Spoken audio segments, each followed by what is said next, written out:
Am I the asshole, AITA, for turning away a friend after he showed up to my birthday dinner without RSVP'ing? Posted on subreddit, Am I the Asshole by GA2Oz. I had a birthday dinner this weekend. A week before the dinner, I sent a mass text out to 8 of my friends telling them the location, date, and time, and to let me know by a certain date if they are coming so I can make a reservation at a hibachi place.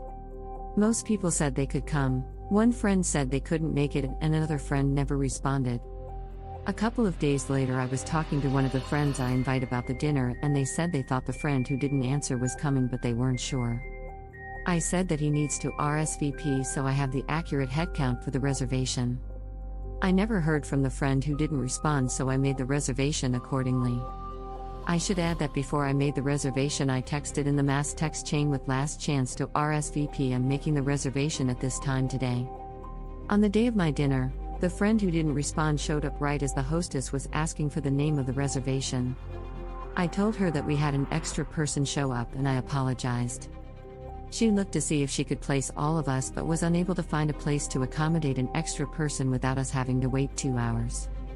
So I told the friend who didn't RSVP that he could not join us for dinner. He got mad and told me I was a bad friend. He told me it was embarrassing to be turned away from a birthday party and that he wasted time and gas coming out. I told him he should have risked. He told me he told our friend that he might be going.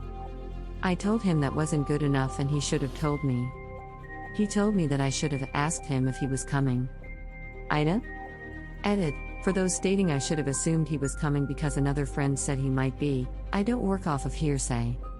Especially since the friend who said this is known for saying lots of things that don't turn out to be true or turn out to not happen. I never take what they say seriously. Here are some of the replies they got.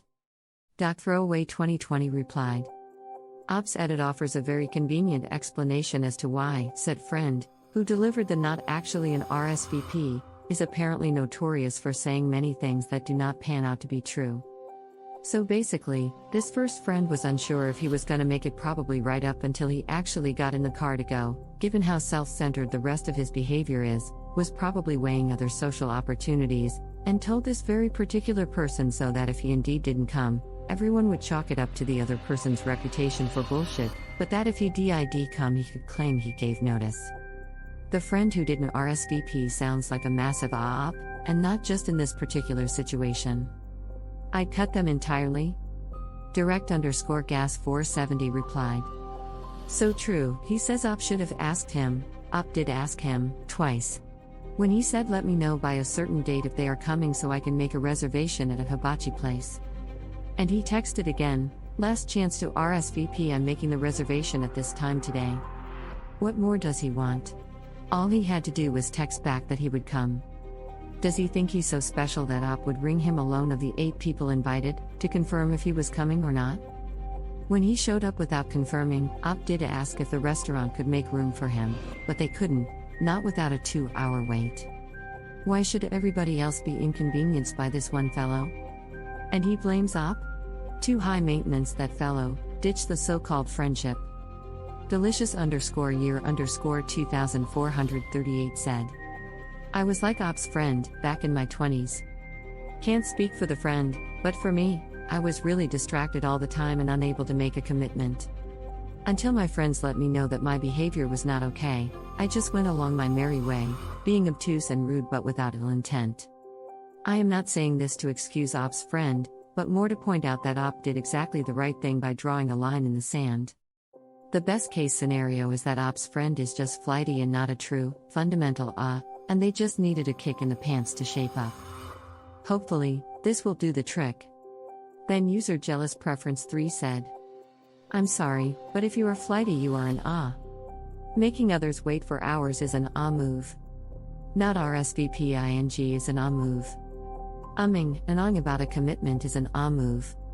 There have been calendars, watches, and alarms for centuries. Flighty is not an excuse. Because you are showing your friends over and over and over that your time is more important than all of theirs. No one should have to tell you that being flighty is being dickish. It is just understood.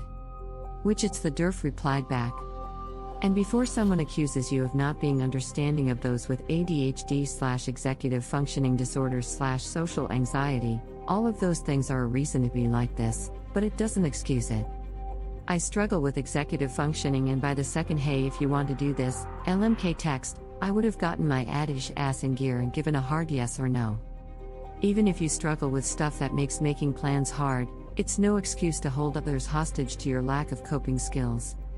Then user AmItheAsshole said, "Might as well chime in to represent the people with social anxiety, since the other two categories got input. I also agree with you. I will be wishy-washy until the last minute with stuff that doesn't require a hard yes or no, because I just don't know how bad my anxiety will be until the time comes. But if something does require a hard yes or no, I'll weigh the pros and cons of going, give an answer up front, and stick with it, regardless of how I feel when the time comes. Worst case scenario, I end up not wanting to go to something I said yes to, go anyway cause I said I'd be there, and leave early if I start getting overwhelmed. It's just called being an adult who's considerate of other people's feelings and schedules." Then user Kitchen Reading 2387 said, "Agreed. ADHD makes this harder, but not impossible. It's possible to set a reminder for yourself on your phone to get back to someone about something important. It's possible to ask a friend who invited you to remind you in a couple of days. A little iffy etiquette-wise, but an option. It's also possible to recognize your own inability to make that commitment happen, and politely decline the invite from the start. What do you have to say about this? Let us know."